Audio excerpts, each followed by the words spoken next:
Ils occupent rarement la une, on les évoque sporadiquement dans les soirées, et c'est peut-être pour ces raisons qu'à chaque fois qu'il nous arrive un peu par hasard de tomber dessus, nous avons l'impression de les découvrir pour la toute première fois.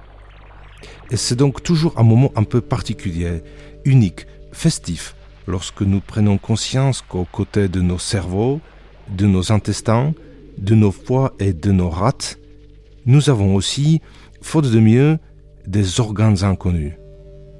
Mesdames et messieurs, vous écoutez une chronique de Jindra Kratochvíl sur les quasi-ondes numériques de la radio Anthropocène.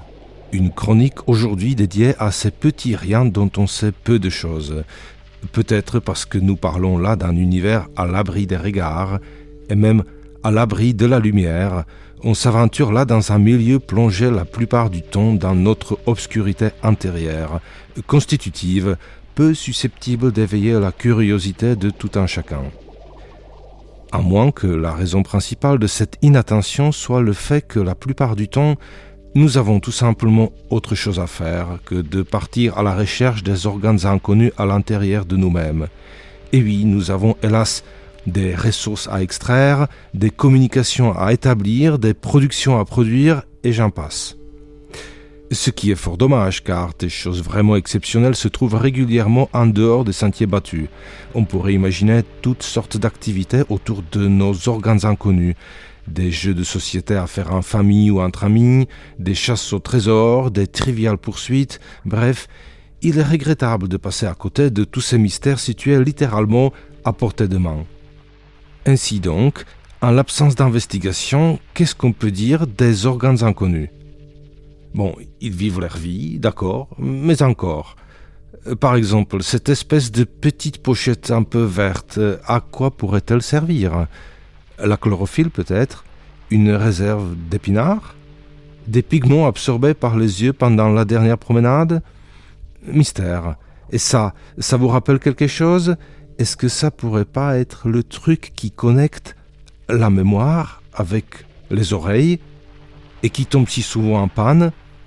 Tous ces petits objets sont vraiment fascinants, surtout lorsqu'on regarde contre la lumière. On y voit parfois comme des choses qui bougent dedans ou des bidules qui se contractent, connectés les uns aux autres par de tout petits tuyaux, on dirait un labyrinthe, une vraie jungle. Pas facile de se repérer là-dedans, surtout dans cet impressionnant complexe dédié à la gestion émotionnelle et sentimentale. On dirait une machine animale avec des pistons à vapeur doublés d'un réacteur de fusion. On se dit tout de suite qu'il vaut mieux ne toucher à rien, que le moindre déréglage peut avoir des conséquences dramatiquement imprévisibles. Bref, on voit vite qu'il faudrait passer beaucoup de temps si l'on voulait ne serait-ce qu'identifier et nommer toutes ces pièces, et je ne parle même pas d'un certain niveau de compréhension. Avec une petite exception tout de même, j'ai comme l'impression que cette chose qui prend pas mal de place et qui a l'air de peser assez lourd, eh bien je crois que ça va être facile à deviner, ça doit être l'ego, voilà, le fameux ego, dont la croissance est particulièrement stimulée par de nombreux facteurs environnementaux. Disons que, rien que pour ça, il me semble que ça vaudrait le coup de tenter l'aventure de la découverte des organes inconnus, rien que pour la simple reconnaissance, car il est tout de même surprenant qu'à l'époque où le monde entier semble tourner autour des individus et de leurs identités, très peu de personnes seraient capables de reconnaître leur propre cœur si jamais, par exemple, la question leur était posée dans un bureau des objets trouvés ou lors d'une partie de jeux de société au cours d'une belle soirée entre amis.